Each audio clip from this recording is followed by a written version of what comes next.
Bonjour, on se retrouve ici au potager en France dans le cadre de notre projet d'autonomie. Alors on va parler du potager et j'ai envie de l'appeler le potager autonome également. Pourquoi autonome? Parce que c'est un potager dont nous nous occupons ici très rarement, à savoir que nous sommes occupés, vous le voyez en arrière, sur la rénovation de notre fermette. Mais c'est évidemment les travaux qui sont prioritaires, donc les travaux de rénovation de l'habitation. Mais en attendant, on voulait déjà commencer à occuper une partie de la pelouse, d'abord pour réduire l'entretien de la pelouse, mais également pour avoir un potager et des premiers légumes.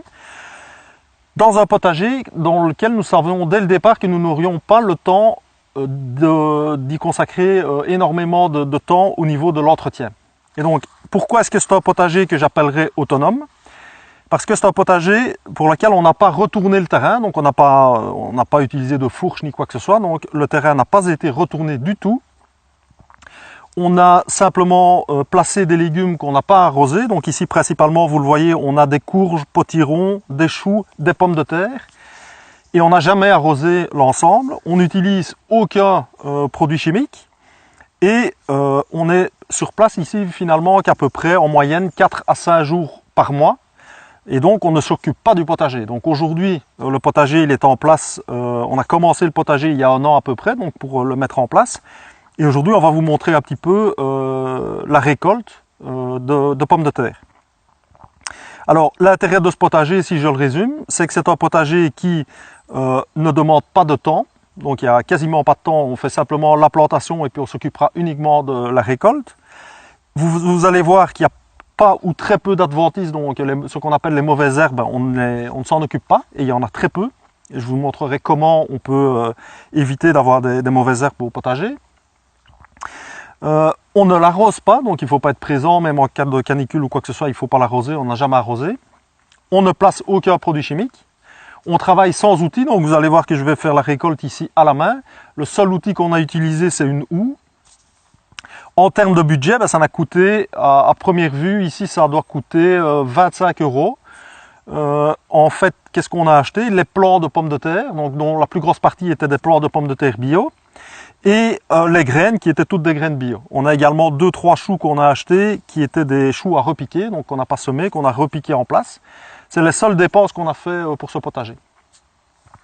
Alors, si ça vous intéresse de savoir comment développer chez vous un potager autonome, si vous n'avez aucune connaissance, aucune expérience, pas beaucoup de temps, vous ne souhaitez pas dépenser de l'argent, vous voulez travailler sur le principe de la permaculture, donc à savoir le respect de la nature, le respect des hommes, de ce que vous allez manger et le partage équitable de ce qui se trouve dans votre potager, eh bien vous pouvez vous inscrire à un atelier vidéo que je vais organiser prochainement. Donc il suffit de voir le point d'information qui apparaît dans cette vidéo. Vous cliquez et vous allez obtenir une fiche qui vous permettra de signaler si ce genre de projet vous intéresse, et auquel cas alors je développerai un atelier vidéo pour vous expliquer de A à Z comment disposer chez vous de ce jardin. Ce que je vais vous montrer maintenant, c'est simplement comment on va récolter une partie des pommes de terre. Donc vous voyez qu'il y a des pommes de terre au feuillage qui commencent à sécher. Donc ça indique en général que la période de récolte arrive. En arrière-plan, il y a des pommes de terre qui ont été placées un peu plus tard, donc elles n'ont pas été placées tout en même temps. Et celles dont le feuillage est toujours vert, eh bien, elles restent en place, on ne va pas les déterrer. Donc je vais vous montrer ici comment on va récolter les pommes de terre.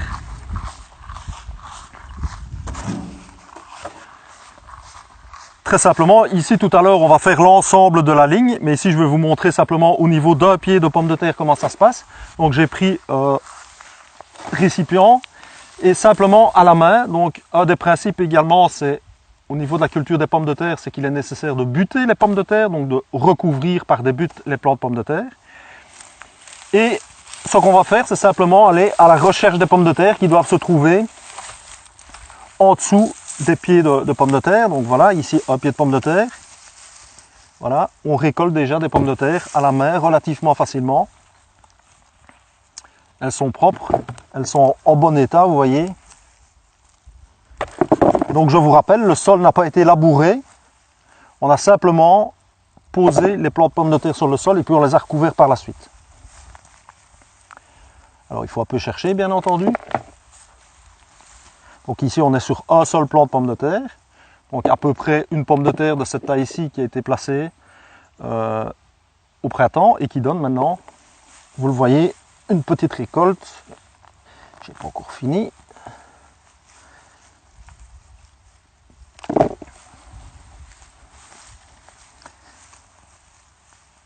En voici encore.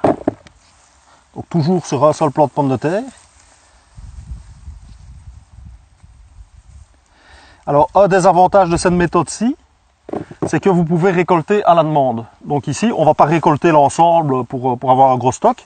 On va récolter ce qu'on va consommer. Donc ici, je prélève ce qu'il y a sur un pied.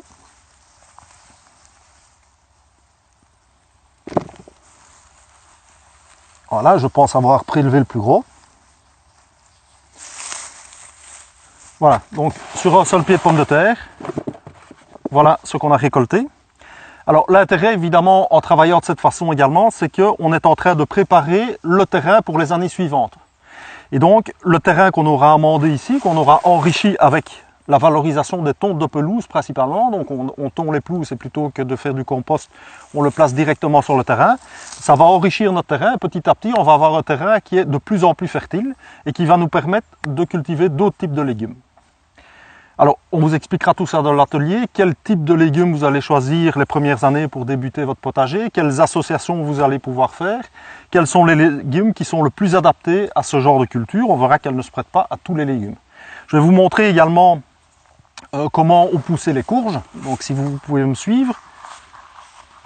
On a intercalé, comme vous le voyez, au sein du potager, des courges à différents endroits. Donc ici, des courgettes. On va se faufiler, voilà. Et donc, vous voyez ici, on a un plant de courgettes où on a toujours des courges qui sont en fleurs à un degré de maturité différent. Hein. En voilà une qui est bonne à récolter. Voici, de nouveau sans outil. Et donc, c'est une courge qui nous a attendus. Et voilà, elle est prête. On vient d'arriver hier. Et bien, on va pouvoir récolter cette courge. Vous voyez qu'ici, on a également une série de potimarrons. Donc, on a chaque fois des variétés différentes. Hein, vous les voyez probablement ici sur la vidéo. Ceux-ci ne sont pas encore mûrs, donc il y en a 3 en affilée.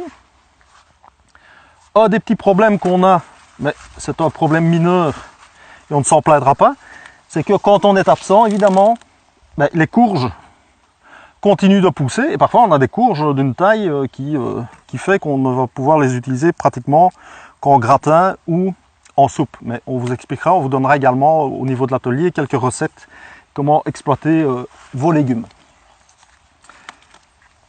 Voici donc une récolte assez... je suis sur un seul plan ici, hein, donc vous voyez déjà. Et on en avait récolté, on a déjà récolté plusieurs. Alors le potager va tellement bien que vous voyez les potirons débordent même de leur espace qui était réservé.